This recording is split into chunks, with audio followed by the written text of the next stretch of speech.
Okay, Peter, well, I'm here to introduce a bit of Live Rumble. I mean, it's the sparring session for the Live Rumble. Some of the contenders have come in today, having a few rounds with each other, seeing how it goes, and a few of the boys just generally come into Spar Club to move around a bit. But the show is starting to shape up now, starting to get exciting. We've got basically 5 bouts at the moment already sort of nailed on. The guys, have sparred each other, they're happy, their weight, we've checked the weights, we've checked the records, the fitness is looking good, the matching is looking really good for those. We've got about another 20 guys floating around. We're waiting to get matched up over the next couple of weeks. And obviously, as you know, with Live Rumble, the real clock starts ticking with 5 weeks to go. We expect the guys to be fit already, to really start training hard and to be matched, come 5 weeks. But we've already 8 weeks out, got 5 bouts already. So I'll run through a few of those for you. We've got John Alder against Steve Bell. Now, John Alder is a bit of an old season campaigner and Steve Bell is coming up, but these guys are big. I mean, we're talking about 120 kilos for both these guys. They're big and fit. I mean, they're rugby props, you know what I mean?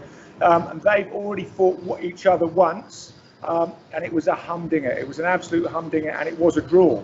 Both of them think it wasn't a draw in the right way, so they're going to have to do it again. So looking forward to that. There's a lot of poundage in that ring. We'll have to reinforce it for that one.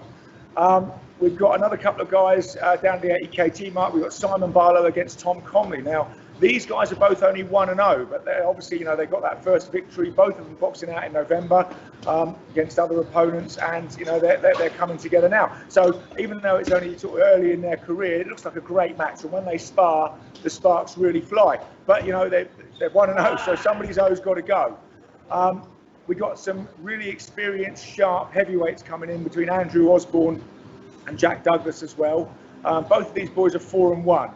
So they've had 5 fights apiece and won 4, so obviously they're a bit outstanding, and they're going to clash this time. Jack is slightly heavier, but Oz is slightly faster, and that one is being contested over 5 2-minute rounds, because they're quite experienced now, and those guys are very fit, so that's 5 2s. The other 2 I've told you about will be over 3 2s.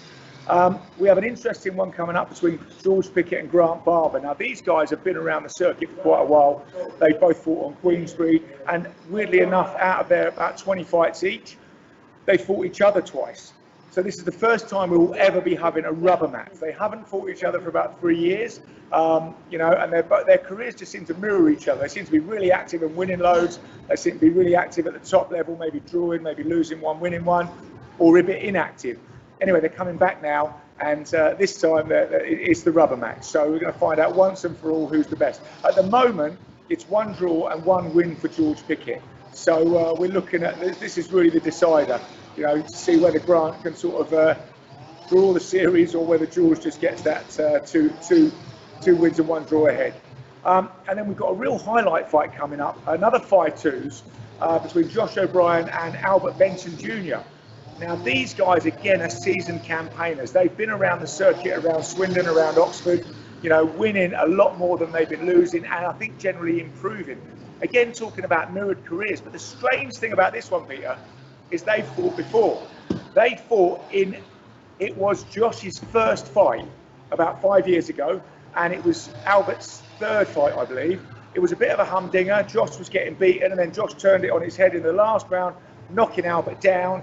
But Albert was too far ahead on points, so he won the fight.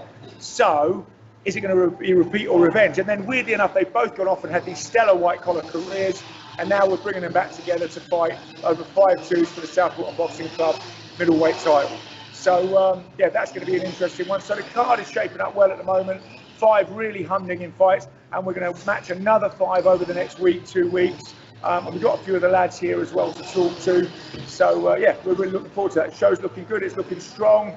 Everybody likes the format and the concept. Getting quite excited about the filming and everything else. So let's see how it goes.